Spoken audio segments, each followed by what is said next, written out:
Okay guys, I'm gonna do a quick first review of the 2021 Kayo K6 dual overhead cam motor. This is the RXB guy here coming at you with one of my brand new bikes that I bought it because it is the Chinese version of a motocross bike. In China, it is their motocross bike. In other parts of the countries, it's sold with a headlight and a tail light to be considered an enduro, but by design, it was designed by them to be an MX bike. So I got 1.2 hours on it, all on a motocross track. And yes, those stickers say KKE, but that is not what they are. They are Fast Ace forks, but they're the only orange Henner Motorsports decals I had, so I put them on there for now so I didn't scratch up the fork tubes from roost. But first off, quality wise, I say this thing is every bit as good as the Big Five. Definitely better than any Chinese bike I've seen, worked on, or owned. Touch on a few things that, you know, a lot of people on the internet wonder about or complain about, but every fastener on this thing is a grade bolt. Nothing cheap. A lot of Allen heads, but still, I mean, that's fine. They're still grade. You can see them on there. Comes with Kendo Washugo tires. Not the cheap Chinese brands like some of the other bikes do.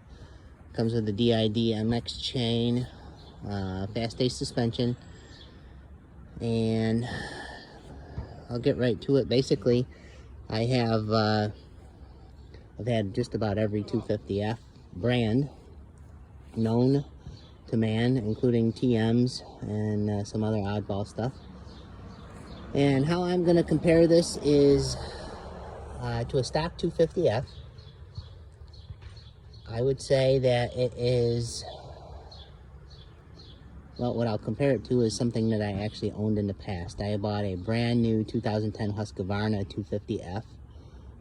At that time, it's when it changed over from Kajiva, and you know, it was a lower horsepower motor than the Japanese brands. It was 35 horse, you know, when everybody else was close to 40. Now everybody is just about over 40, and this thing's putting out 36 horse on the dyno, so that's why I compare it to that. By all means, it's not slow.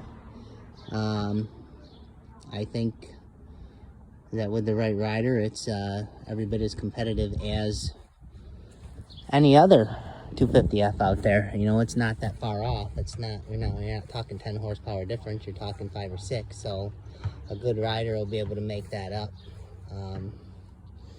This thing's cool. It comes with billet hubs, 70-75 rims, oversized spokes, oversized foot pegs, some aftermarket aluminum stuff, triple clamps or billet aluminum anodized.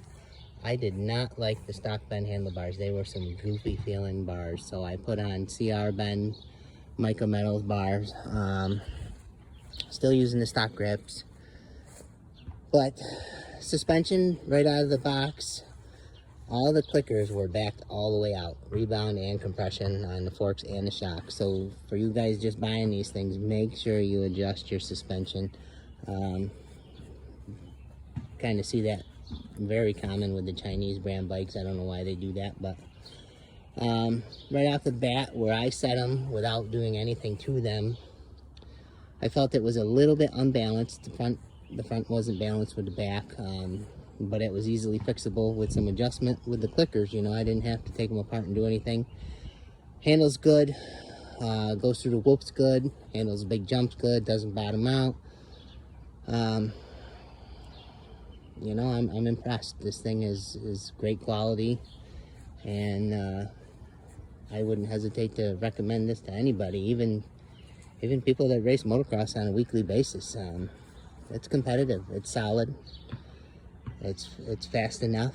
I like to call it a vet expert sleeper, because it really is. I mean, there's a 300cc kit that I have available for it, which is going to bump it up even more, put it on par with a, you know, the highest horsepower 250F, and you really don't have to do anything to it. It's electric start and kick start. Brakes are phenomenal, believe it or not. Almost too good for my likings. The front brakes will send you over the bars in a quick second if you're not paying too close attention, which is odd for a Chinese brand bike. A year ago, Kayo was using Honda brakes, basically Nissan brakes. These are not what's on here. They look like it, but that's not what they are. But they work great. They're every bit as good as my KTM's. As far as parts adaptability, wheels, brake rotors are definitely Honda. Seat, rear plastic, definitely KTM 2016. Front fender, number plate are 2015 KTM. Radiator shrouds look like a Honda, but they're not the same. But other than that, this thing's cool, man. $4,500 bike, $4,500 250F, you can't beat it. Come with an hour meter, so I didn't have to do that either. And like I say, this was just a quick first review for my YouTube channel. You guys like and subscribe, and I'll be doing some more riding videos, some more mod videos, and thanks for watching, and I'll talk to you guys soon.